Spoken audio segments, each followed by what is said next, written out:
Have you ever had a dream so vivid that upon waking you needed a few seconds to understand where you were, who you were, and how much time had passed?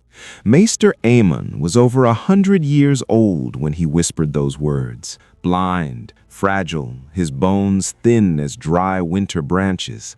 Lying in a bed at Castle Black, the northern wind cutting through the ancient stones around him. And in the moment life began slipping through his fingers, he returned, not to the present, to the past. Egg, I dreamed that I was old. Simple as that. One sentence. But whoever understands the weight of that sentence understands everything. Egg was Aegon. Aegon V Targaryen, king of the Seven Kingdoms, the boy who traveled the world alongside a hedge knight named Sir Duncan the Tall. Before the crown, before the throne, before any of it, Aemon and Aegon grew up together, brothers by blood and by soul, in a time when the world still felt vast and full of possibility. Aemon gave up the throne so Aegon could reign. He abandoned the name, abandoned the power, abandoned the family, and went to the wall to become a maester, to keep a vow that lasted decades. Decades. Think about that. While Westeros shifted, wars erupted, kings were born and died, dragons vanished, and the memory of the Targaryens faded into legend, Aemon was there. Old, silent, forgotten. But he never forgot. And in the end, when consciousness began to unravel like old paper in the rain, what remained was the essential, the boy beside him. Egg, the brother he loved before any title ever existed.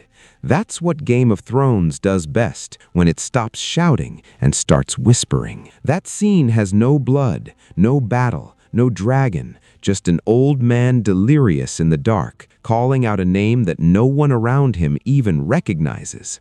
Jon Snow is there, Sam is there, and both of them watch without fully understanding, because to them he's just Maester Aemon, a wise old man, a guide. But he was a prince. He was a Targaryen.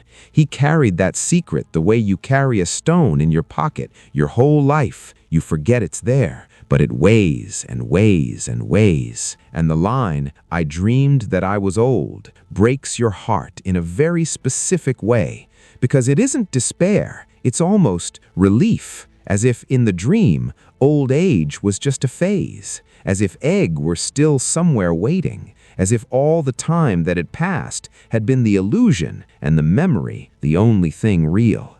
There's a beautiful cruelty in that. The human mind, at its limit, doesn't choose to remember power or glory. It chooses people. It chooses the simple moments. It chooses the name of whoever you loved when you still knew nothing about the world. Aemon spent 100 years being invisible on purpose, and he died being exactly who he always was on the inside, Egg's older brother, who gave up everything and never regretted it. This isn't a fantasy scene. This is about every human being who has ever sacrificed something enormous for love and learned to live with the silence that was left in its place. But here's the question that won't leave your mind. If you reached the end of your life, delirious and free from everything, what name would you whisper in the dark?